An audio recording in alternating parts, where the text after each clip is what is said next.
Chapitre 14. L'Éternel parla à Moïse, et dit: Voici quelle sera la loi sur le lépreux, pour le jour de sa purification. On l'amènera devant le sacrificateur. Le sacrificateur sortira du camp, et il examinera le lépreux.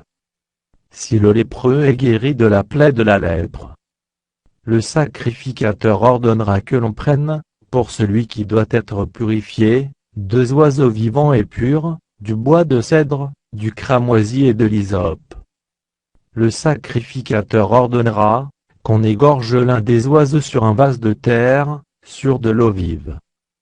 Il prendra l'oiseau vivant, le bois de cèdre, le cramoisi et l'hysope, et il les trempera, avec l'oiseau vivant, dans le sang de l'oiseau égorgé sur l'eau vive. Il en fera cette fois l'aspersion sur celui qui doit être purifié de la lèpre. Puis il le déclarera pur, et il lâchera dans les champs l'oiseau vivant. Celui qui se purifie lavera ses vêtements, rasera tout son poil, et se baignera dans l'eau, et il sera pur. Ensuite il pourra entrer dans le camp, mais il restera 7 jours hors de sa tente. Le 7e jour, il rasera tout son poil, sa tête, sa barbe, ses sourcils, il rasera tout son poil, il lavera ses vêtements, et baignera son corps dans l'eau, et il sera pur. Le 8e jour, il prendra 2 agneaux sans défaut, et une brebis d'un an sans défaut, 3/10 d'un épha de fleur de farine en offrande pétrie à l'huile, et un log d'huile. Le sacrificateur qui fait la purification, présentera l'homme qui se purifie, et toutes ces choses devant l'Éternel, à l'entrée de la tente d'assignation. Le sacrificateur prendra l'un des agneaux, et il l'offrira en sacrifice de culpabilité, avec le log d'huile, il les agitera de côté et d'autre devant l'Éternel. Il égorgera l'agneau dans le lieu où l'on égorge les victimes expiatoires et les holocaustes, dans le lieu saint, car, dans le sacrifice de culpabilité, comme dans le sacrifice d'expiation, la victime est pour le sacrificateur, c'est une chose très sainte. Le sacrificateur prendra du sang de la victime de culpabilité, il en mettra sur le lobe de l'oreille droite de celui qui se purifie, sur le pouce de sa main droite, et sur le gros orteil de son pied droit. Le sacrificateur prendra du log d'huile, et il en versera dans le creux de sa main gauche.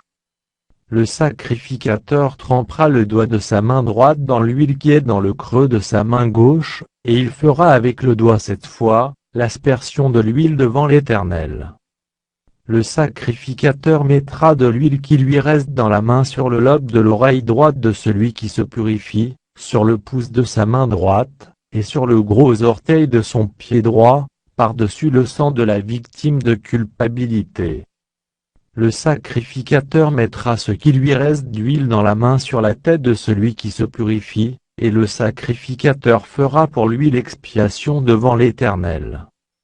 Puis le sacrificateur offrira le sacrifice d'expiation, et il fera l'expiation pour celui qui se purifie de sa souillure. Ensuite il égorgera l'holocauste. Le sacrificateur offrira sur l'autel l'holocauste et l'offrande, et il fera pour cet homme l'expiation, et il sera pur. S'il est pauvre et que ses ressources soient insuffisantes, il prendra un seul agneau, qui sera offert en sacrifice de culpabilité, après avoir été agité de côté et d'autre, et avec lequel on fera pour lui l'expiation.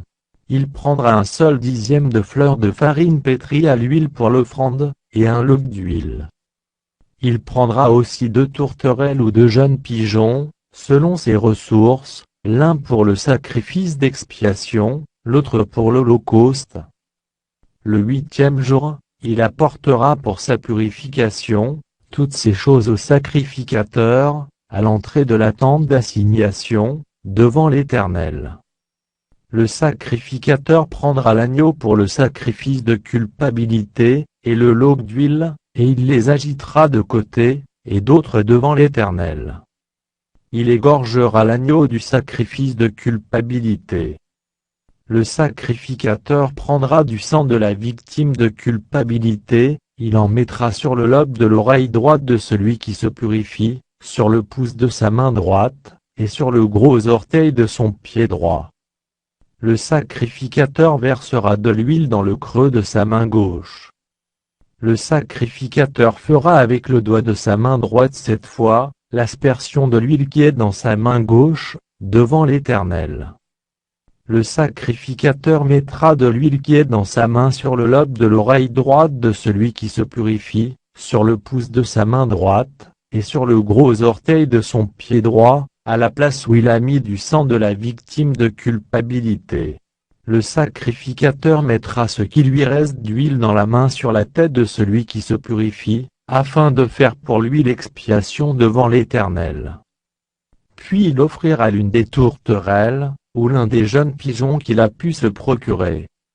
L'un en sacrifice d'expiation, l'autre en holocauste, avec l'offrande, et le sacrificateur fera pour celui qui se purifie l'expiation devant l'Éternel. Telle est la loi pour la purification de celui qui a une plaie de lèpre, et dont les ressources sont insuffisantes. L'Éternel parla à Moïse et à Aaron, et dit: Lorsque vous serez entrés dans le pays de Canaan, dont je vous donne la possession, si je mets une plaie de lèpre sur une maison du pays que vous posséderez, celui à qui appartiendra la maison, ira le déclarer au sacrificateur, et dira: J'aperçois comme une plaie dans ma maison. Le sacrificateur, avant d'y entrer pour examiner la plaie, ordonnera qu'on vide la maison, afin que tout ce qui y est ne devienne pas impur. Après cela, le sacrificateur entrera pour examiner la maison. Le sacrificateur examinera la plaie. S'il voit qu'elle offre sur les murs de la maison des cavités verdâtres ou rougeâtres, paraissant plus enfoncées que le mur, il sortira de la maison, et, quand il sera à la porte, il fera fermer la maison pour 7 jours. Le sacrificateur y retournera le 7e jour. S'il voit que la plaie s'est étendue sur les murs de la maison, il ordonnera qu'on ôte les pierres attaquées de la plaie, et qu'on les jette hors de la ville, dans un lieu impur. Il fera racler tout l'intérieur de la maison, et l'on jettera hors de la ville, dans un lieu impur, la poussière qu'on aura raclée.